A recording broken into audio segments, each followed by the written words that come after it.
प्यारे बच्चों, हिंदी कक्षा 10 की इस कक्षा में आप सबका स्वागत है। मैं रामचरण शुक्ल आज समास का परिचय कराने के लिए आप सबके सामने हूँ। प्यारे भैया बहनों, आपने संधि पढ़ ली है और उसमें आपने सीखा है कि दो वर्णों का मेल संधि कहलाता है। दो वर्णों के मेल से जो विकार या परिवर्तन होता है उसे संधि कहते हैं। तो संधि ये वर्ण से संबंधित चीज है। आज हम समास की चर्चा करेंगे आप सबसे। तो पहले हम समास को अगर देखते हैं तो समास शब्द में सम और आस ये दो शब्द हैं। सम और आस दीर्घ संधि हुई है, समास बना है। और इसका अगर व्याकरण के रूप में इसका विच्छेद करें तो ये तीन तत्वों से बना है। समास शब्द सम उपसर्ग, अस धातु और घय प्रत्यय इन तीन अवयवों से मिल करके बना है। प्यारे भैया बहनों, किसी भी शब्द का निर्माण धातु, उपसर्ग और प्रत्यय इनके योग से होता है। सम का अर्थ होता है ठीक प्रकार से। अस होने के अर्थ में प्रयुक्त होती है और घई प्रत्यय है। तो आपसे अगर पूछा जाए कि समास शब्द में संधि कौन सी है तो आप बता लेंगे दीर्घ संधि है।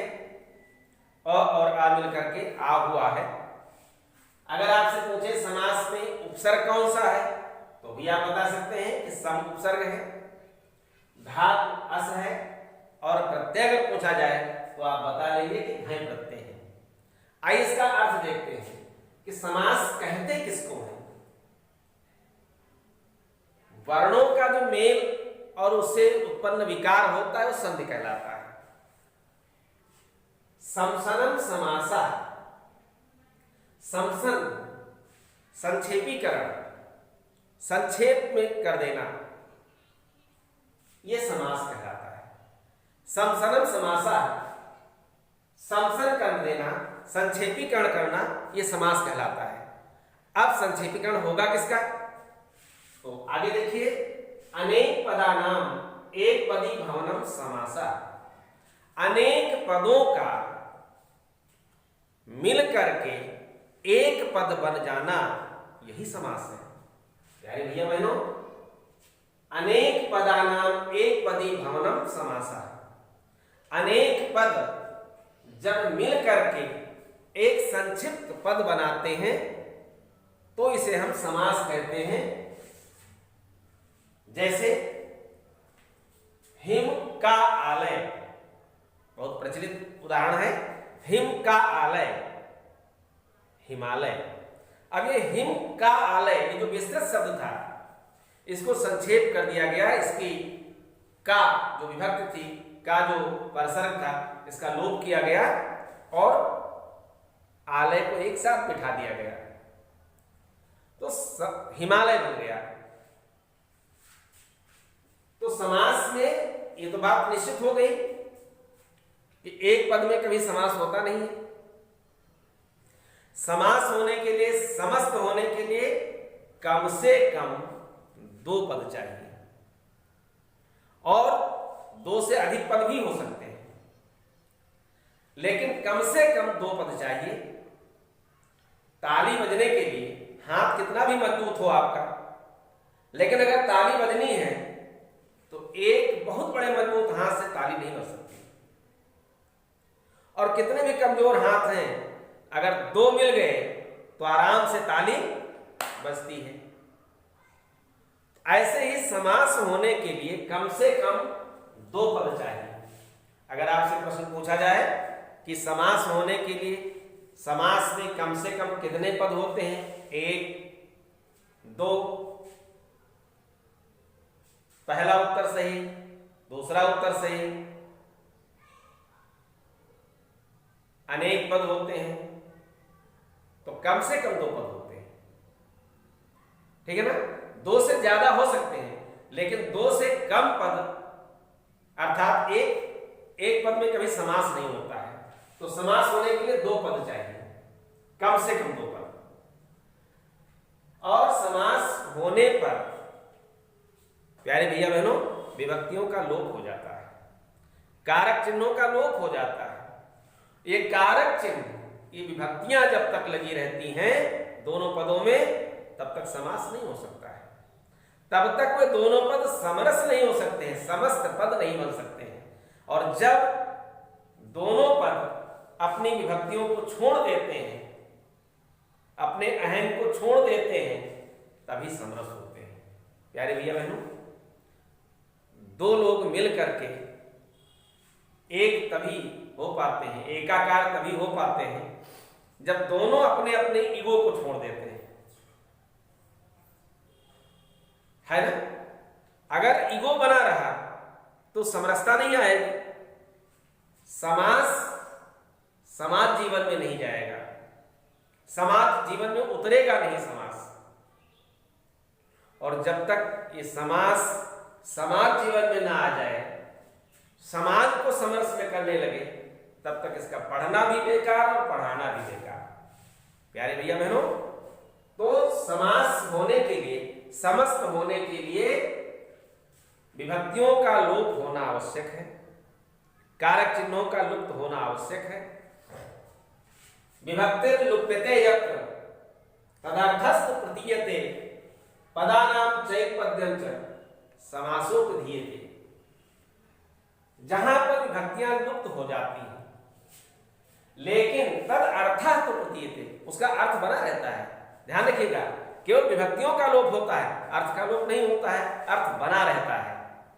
तो जहां पर विभक्तियां लुप्त होती हैं और उसका अर्थ बना रहता है और अनेक पद मिल करके एक समस्त पद का निर्माण करते हैं, उसे ही समास कहते हैं।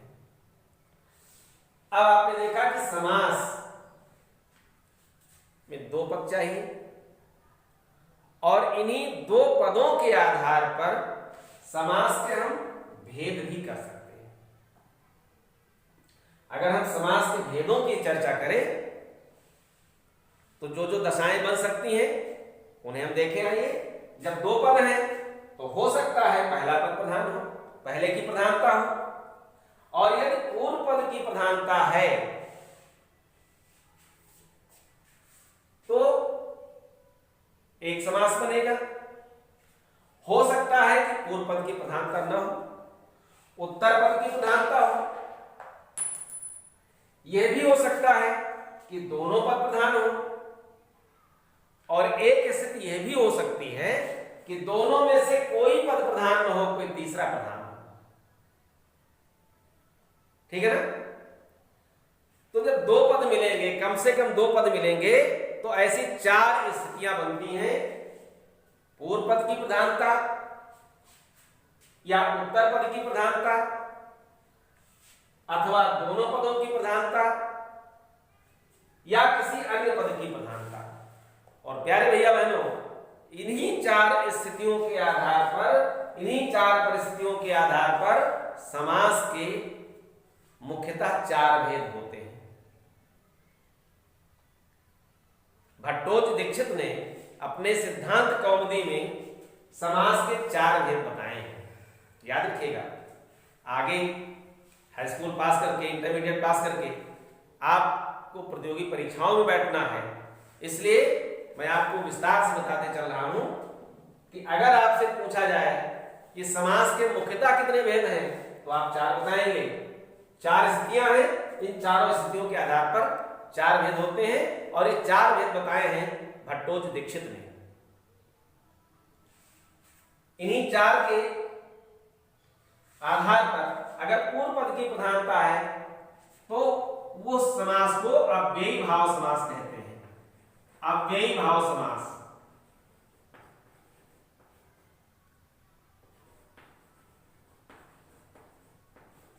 पूर्व पद की प्रधानता जिस पद में होती है, जिस समासी पद में होती है, वह अव्ययी भाव समास होता है। और दोनों पद मिल करके अव्यय बन जाते हैं।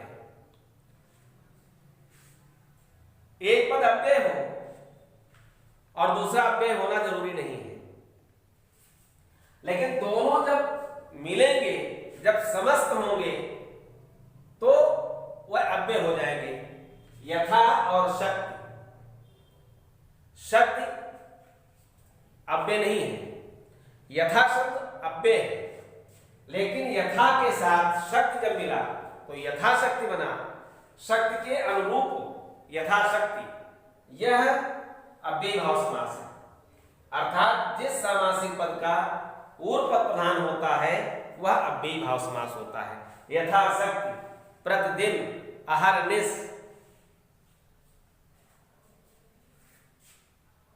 अनुरूप, धीरे धीरे, ऊपर ऊपर, पीछे पीछे, आगे आगे, ये सारे अव्ययी भाव समास के उदाहरण हैं। अगला हम देखते हैं उत्तर पद प्रधान। प्यारे भैया बहनों, जिस सामासिक पद में उत्तर पद की प्रधानता होती है उसे हम तत्पुरुष समास कहते हैं। उत्तर पद प्रधानो तत्पुरुषा, तत्पुरुष समास।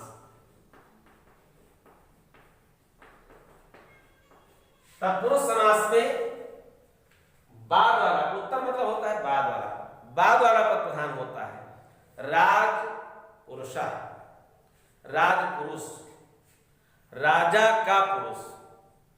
अब इसमें हम देखें कि राजा प्रधान है कि पुरुष प्रधान है, तो हम ऐसे समझ सकते हैं कि जैसे हमने कहा कि राज पुरुष जा रहा है, तो कौन जा रहा है? राजा जा रहा है कि राज पुरुष जा रहा है? तो स्पष्ट है कि पुरुष जा रहा है। ठीक है ना? तो जहां उत्तर पद की प्रधानता होती है वहां तत्पुरुष समास होता है। तत्पुरुष समास के अनेक भेद होते हैं जिनकी चर्चा हम आपसे बाद में करेंगे। आइए देखें दोनों पद प्रधान, उभय पद प्रधान हो, द्वंद्वा, जिसके दोनों पद प्रधान होते हैं वह समास द्वंद्व समास कहलाता है। द्वंद्व समास, ठीक है ना? जिसके दोनों पद प्रधान हो, राम और लक्ष्मण, राम लक्ष्मण, दिन और रात, दिन रात, सीता और लक्ष्मण, सीता लक्ष्मण, सीता और राम, सीता राम। ठीक है ना? ऐसे ऐसे सामासिक पद जिनमें और या शब्द का लोप होता है वह द्वंद्व समास के उदाहरण के अंतर्गत आते हैं। अब तीन स्थितियां आपने देखी। पहले से पूर्व पद की प्रधानता हो तो अव्ययी भाव समास होगा। अगर उत्तर पद की प्रधानता हो रही है तो तत्पुरुष समास होगा। अगर दोनों पद प्रधान है तो द्वंद्व समास होगा। और अगर अन्य पद प्रधान है, अन्य पद प्रधानो बहुव्रीहि, बहुव्रीहि समास होगा। जहां पर दोनों पदों में से किसी भी पद का प्रधान, किसी भी पद की प्रधानता न रहे, कोई भी पद प्रधान न रहे, दोनों पद मिल करके किसी अन्य पद की सृष्टि करने लगे। आपने देखा है हल्दी पीले रंग की होती है, ठीक है ना? और चूना सफेद रंग का होता है। चूना किस रंग का होता है? सफेद रंग का। और हल्दी किस रंग की होती है? पीले रंग की होती है।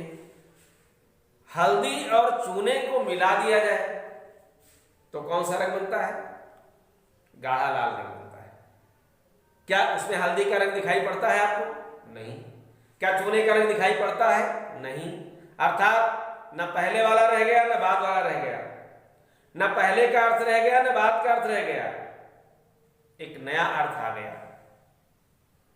ठीक है ना? यानी अन्य पद की प्रधानता हो गई, वहां बहुव्रीहि समास होता है।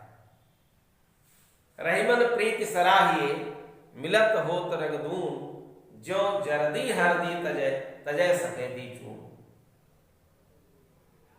इतना समरस हो जाना कि दोनों पद अपने अपने को भूल जाएं और एक नए अर्थ की सृष्टि करने लगे, वहां पर कौन सा समास होगा? बहुब्रीहि समास होगा।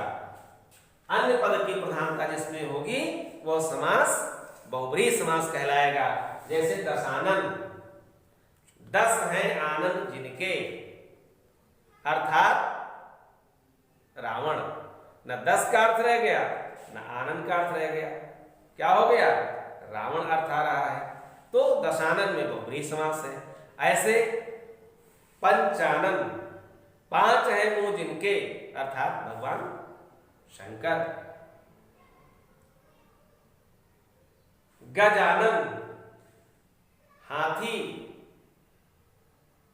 के समान मुख वाले, कौन? गणेश जी। चतुरानन, पंचानन, गजानन, सपुत्रः, अपुत्रः, कौन से समास? ये सब बहुब्रीहि समास के उदाहरण हैं। ठीक है ना?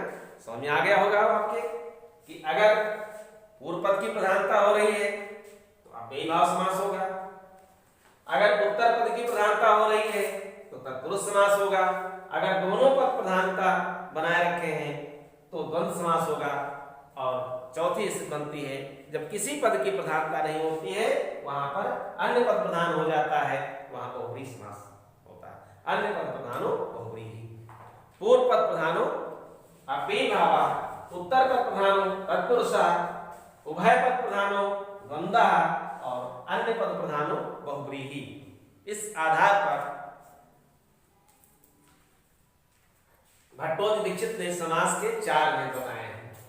प्यारे भैया बहनों, भट्टोजी दीक्षित के शिष्य हैं वरदराज, जिन्होंने लघु सिद्धांत कौमुदी, मत सिद्धांत कौमुदी और सार सिद्धांत कौमुदी नाम की 3 पुस्तकें लिखी हैं, जो संस्कृत व्याकरण शास्त्र की बहुत अच्छी पुस्तकें मानी जाती हैं। इसमें लघु सिद्धांत कौमुदी में पाणिनीय सूत्रों की व्याख्या बड़े ही सरल ढंग से वरदराज ने की है, और उन्होंने, वरदराज ने समास के 5 भेद बताए हैं। तत्पुरुष के जो 2 भेद हैं, समानाधिकरण, समानाधिकरण तत्पुरुष और व्यधिकरण तत्पुरुष, तत्पुरुष समास के 2 भेद होते हैं, समानाधिकरण और व्यधिकरण। तो व्यधिकरण तत्पुरुष के विभक्तियों के आधार पर 6 भेद, कर्म तत्पुरुष, करण तत्पुरुष, संप्रदान तत्पुरुष, अपादान तत्पुरुष, संबंध तत्पुरुष और अधिकरण तत्पुरुष। इसके अलावा 3 और भेद होते हैं, उपपद तत्पुरुष, नई तत्पुरुष और अनुप तत्पुरुष। समानाधिकरण तत्पुरुष जो है, जिसमें दोनों पदों में समान विभक्तियां होती हैं, ऐसा तत्पुरुष समास समानाधिकरण तत्पुरुष कहलाता है। तो समानाधिकरण तत्पुरुष समास के को ही कर्मधारय समास कहा जाता है। कर्मधारय,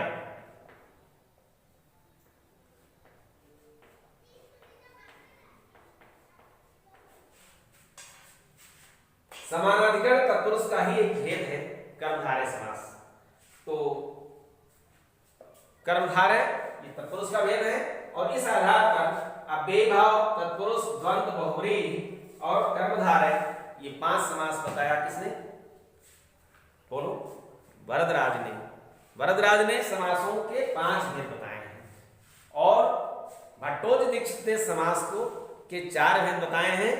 प्यारे भैया बहनों, हमारा जो बोर्ड है उत्तर प्रदेश माध्यमिक शिक्षा परिषद बोर्ड इलाहाबाद, उसमें एक और समास की चर्चा है, वह है द्विगु समास। ये द्विगु समास ये कर्मधारय का ही एक भेद है। जब पहला पद संख्यावाची हो जाता है तो उसे हम द्विगु समास कहते हैं। तो इस प्रकार समास के कुल भेद 6 हैं। जब प्रतियोगी परीक्षाओं में आपसे पूछा जाए प्यारे बच्चों कि समास के कितने भेद होते हैं, तो सीधे आप 6 भेद लिखिएगा। लेकिन जब आपसे ये पूछा जाए कि भट्टोजी दीक्षित ने समास के कितने भेद बताए हैं तो आप 4 लिखेंगे। वरदराज ने समास के कितने भेद बताए हैं तो आप लिखेंगे 5। समझ में आ गया ना? इसमें किसी भी प्रकार का भ्रम या संशय की स्थिति आपको नहीं होनी चाहिए। प्यारे भैया बहनों, एक बार फिर से देख लीजिए। समास समसन, समसनम समासा यानी संक्षेपीकरण की क्रिया है। दो पदों के बीच की विभक्तियों का लोप करके उन्हें संक्षिप्त कर देना और इस प्रकार से एक नए पद का निर्माण करना, यही समास है। ऊपर आपको बताया गया है समास के 6 भेद हैं। पूर्व पद की प्रधानता अगर है तो अव्ययी भाव समास होगा, उत्तर पद की प्रधानता है तो तत्पुरुष समास होगा, और दोनों पदों की प्रधानता है तो द्वंद्व समास होगा, अन्य पद की प्रधानता है तो बहुव्रीहि समास होगा। तत्पुरुष के 2 भेद हैं, समानाधिकरण और व्यधिकरण। समानाधिकरण तत्पुरुष समास को ही कर्मधारय कहते हैं और कर्मधारय का ही भेद है द्विगु समास। इस प्रकार समास के 6 भेद हैं। समास के भेदों को अगर हम एक दृष्टि में संक्षेप में देखें तो पहला अव्ययी भाव समास, पूर्व पद प्रधानो अव्ययी भाव,